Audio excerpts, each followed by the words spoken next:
बढ़ती महंगाई के बीच आम आदमी को एक बार फिर निराशा हाथ लगने जा रही है। भारत की आबादी का एक बड़ा हिस्सा जिस राष्ट्रीय बैंक पर निर्भर है, उसने अब लोन की दरें बढ़ा दी है। आखिर कौन सा है ये बैंक और कितनी बढ़ी है लोन की दरें, जानिए इस खास रिपोर्ट में।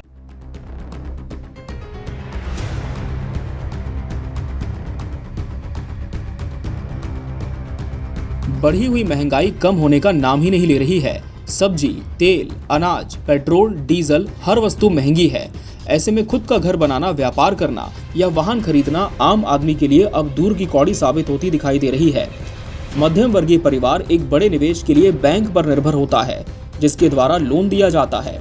इस लोन से वो अपनी बची हुई जमा पूंजी मिलाकर अपना घर बनाता है, व्यापार में लगाता है या फिर वाहन की खरीदारी भी करनी हो तो लोन मिलने की राह तकता है।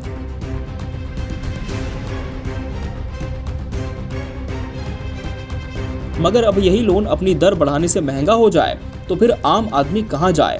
भारत देश की वो आबादी जिस सबसे बड़े राष्ट्रीय बैंक पर निर्भर है, वो अब आम आदमी को एक बड़ा झटका देने जा रहा है।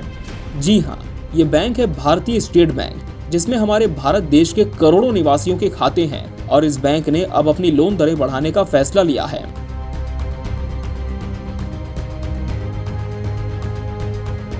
स्टेट बैंक ऑफ इंडिया ने अपनी लोन दर में बढ़ोतरी कर दी है।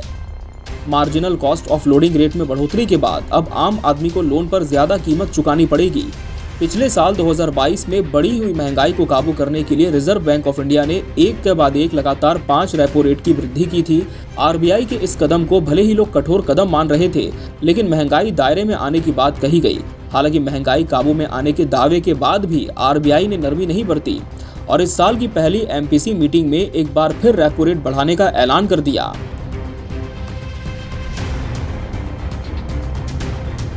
इस बार रेपो रेट में 25 बेसिस पॉइंट्स या 0.25% की बढ़ोतरी हुई है और इसके साथ ही रेपो रेट बढ़कर 6.50% हो गया। हर बार की तरह रेपो रेट बढ़ने के बाद तमाम बैंक द्वारा कर्ज की दरें बढ़ने की आशंका थी। उसके अनुरूप ही एसबीआई ने भी किया और अपनी रेपो रेट बढ़ा दी।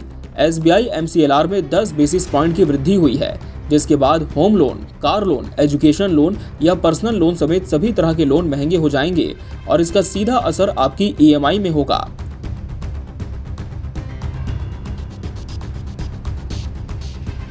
आपको बता दें कि बढ़ी हुई लोन की दरें बुधवार 15 फरवरी से ही लागू हो गई हैं। एक दिन के लोन के लिए एमसीएलआर 7.85% से बढ़कर 7.95% हो गया है। एसबीआई ने एक महीने के लोन के लिए एमसीएलआर 8% से बढ़ाकर 8.10% कर दिया। 3 महीने के लिए 8.10%, 6 महीने के लिए 8.30% कर दिया है। 1 साल की अगर बात करें तो इसे 8.40%, यदि 1 साल की बात करें तो 8.40% की दर को अब बढ़ाकर 8.50% कर दिया है। आपको बता दें कि ज्यादातर लोन इसी 1 साल की एमसीएलआर से जुड़े होते हैं और रेपो रेट के मुताबिक बैंक में 2 साल का एमसीएलआर 8.50% से बढ़ाकर 8.60% कर दिया गया है, जबकि 3 साल के लिए इसे 8.60% से बढ़ाकर 8.70% करने का फैसला हुआ है। कुल मिलाकर सीधा असर मध्यम वर्गीय परिवारों पर पड़ने जा रहा है। अगर आप लोन लेने की प्लानिंग कर रहे हैं तो एक बार फिर से सोच लें।